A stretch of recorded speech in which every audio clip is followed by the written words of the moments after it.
Halo Ngapakers, selamat datang di podcast Ngapak Nusantara. Kali ini kita bakal bahas kampung halaman saya, yaitu Kabupaten Banjarnegara. Di episode yang kedua ini akan berdurasikan 12 menit. Ya, setelah kemarin di episode pertama yang berdurasikan 9 menit, itu sudah cukup panjang, tetapi tidak apa. Isinya bakal seru loh. Banjarnegara itu punya banyak keunikan yang jarang diketahui orang.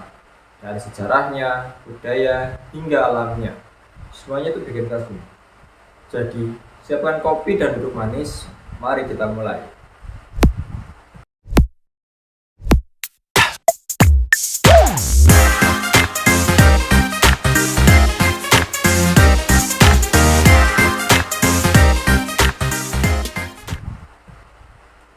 Kenapa, Kars? Salah satu hal unik di Banjarnegara adalah perayaan hari jadinya yang dirayakan 2 kali. Hari jadi pertama diperingati setiap tanggal 22 Agustus sebagai tanggal pelantikan bupati pertama. Tapi ada juga perayaan lain berdasarkan Peraturan Daerah Nomor 3 Tahun 1994 yang menetapkan tanggal 26 Februari sebagai hari jadi resmi Banjarnegara. Jadi kita bisa merayakan 2 kali loh, tidak seperti kabupaten lainnya. Apa Kals? Tahu nggak asal usul nama Banjarnegara? Jadi nama ini berasal dari seorang tokoh yang bernama Kiai Maliu yang sering beristirahat di sebuah banjar atau saung di Sungai Merawu. Nama Banjarnegara pun muncul dari kebiasaan itu. Wah, unik banget ya. Kalau nama sebuah daerah berangkat dari cerita lokal seperti ini. Ngomongin Banjarnegara, nggak lengkap rasanya kalau nggak bahas Dieng.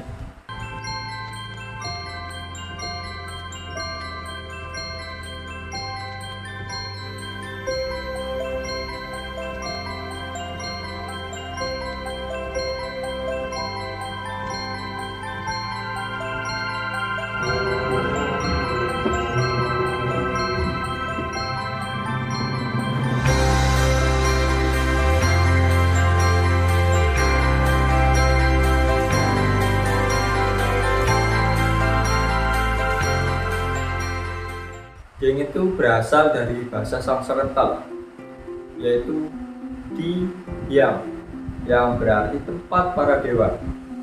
Dan ternyata nih, 60% wilayah Dieng ada di Kabupaten Banjarnegara, bukan di Kabupaten Wonosobo seperti yang sering orang kira. Seperti Kawah Sikidang, Ladang Bringo, sampai Tadi Arjuna. Semua berada di wilayah Banjarnegara. Selain itu, setiap tahunnya ada yang namanya Dieng Kultur Festival atau sering biasa dikenal sebagai DCF, di mana selalu ada acara yang paling terkenal yaitu pemotongan rambut gimbal anak-anak Dieng. Kalau kamu ke Dieng, jangan lupa cari informasi mengenai event ini ya. Banjarnegara juga punya ikon unik lainnya, yaitu domba batur. Domba ini terkenal karena bulunya yang tebal dan keriting, hampir mirip rambut gimbal. Nah, kalau ke Banjarnegara jangan lupa mampir untuk melihat domba batur yang lucu ini. Nah, tentu saja, siapa sih yang nggak kenal dengan dawet ayu? Minuman khas Banjarnegara yang terbuat dari cendol yang berwarna hijau dan dengan paduan kuah santan dan juga gula merah yang manis ini. Wajib banget dicoba kalau kamu berkunjung ke sini. Dawet ayu ini juga sudah menjadi ikon kuliner yang dikenal luas di Jawa Tengah. Nah, teman-teman, selain Dieng, Banjarnegara juga punya berbagai gunung yang cocok banget buat pendaki, seperti Gunung Perahu, Gunung Cikunir, dan juga Gunung Pakuaja, yang menawarkan pemandangan alam yang indah, apalagi saat sunrise. Dimana enggak tuh, panorama alamnya yang luar biasa. Selain gunung, ada juga Curug Muncar, air terjun yang masih asri dan belum banyak diketahui sama orang-orang. Jadi buat kamu yang suka wisata alam, Banjarnegara itu sudah alam tersendiri. Lalu di Banjarnegara ada kepercayaan unik, yaitu Ida Sakwala Bangun. Nah, kepercayaan ini mengatakan bahwa tanggal lahir seseorang bisa berubah jika jatuh pada hari-hari tertentu dalam kalender Jawa. Wah, menarik banget kan tradisi ini. Ini menunjukkan betapa dalamnya masyarakat Banjarnegara menghargai adat dan kepercayaan lokal. Apa Kars? Tentu saja kita nggak lepas dari yang namanya bahasa Ngapak yang jadi ciri khas masyarakat Banjarnegara. Dialek Ngapak ini telah jadi bahan obrolan seru dan tak jarang menjadi daya tarik dari wisatawan. Tapi nggak cuma itu, Banjarnegara juga punya tantangan ekonomi. Salah satunya adalah UMK Banjarnegara yang rendah. Ya, UMK di Banjarnegara hanya sekitar Rp2.038.000 yang memang menjadi salah satu yang terkecil di Jawa Tengah. Ini menjadi tantangan besar untuk mendorong pertumbuhan ekonomi daerah kita.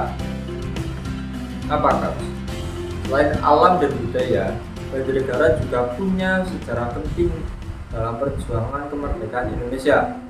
Nah, ada yang nggak tahu nggak? Jadi, pada masa penjajahan, Banjarnegara menjadi tempat pertemuan para pejuang untuk merencanakan perlawanan. Salah satu peristiwa besar yaitu peristiwa serangan umum 1 Maret yang melibatkan beberapa tokoh lokal Banjarnegara. Sejarah ini kadang terlupakan, tapi penting untuk diingat sebagai bagian dari perjuangan bangsa. Apakah kalau kamu suka petualangan, Banjarnegara juga punya Gunung Sikunir yang terkenal dengan pemandangan matahari terbitnya yang luar biasa. Setiap pagi, ribuan pendaki datang untuk menyaksikan momen indah ini. Tapi, tahukah kamu, Gunung Prau juga gak kalah populer. Banyak pendaki mengatakan Gunung Prau ini lebih ramah untuk pendaki pemula, dengan pemandangannya juga yang gak kalah menakjubkan. Ya, jadi itu segudang fakta menarik tentang Banjarnegara, mulai dari sejarah, budaya, hingga keindahan alamnya. Banjarnegara itu nggak cuma tentang daun kayu dan juga dieng. Banjarnegara punya banyak hal yang bisa dibanggakan. Mari kita bantu angkat nama Banjarnegara lebih luas lagi. Terima kasih sudah dengerin episode ini. Sampai jumpa di episode berikutnya. Tetap semangat dan ingat, orang apa, orang kepenak.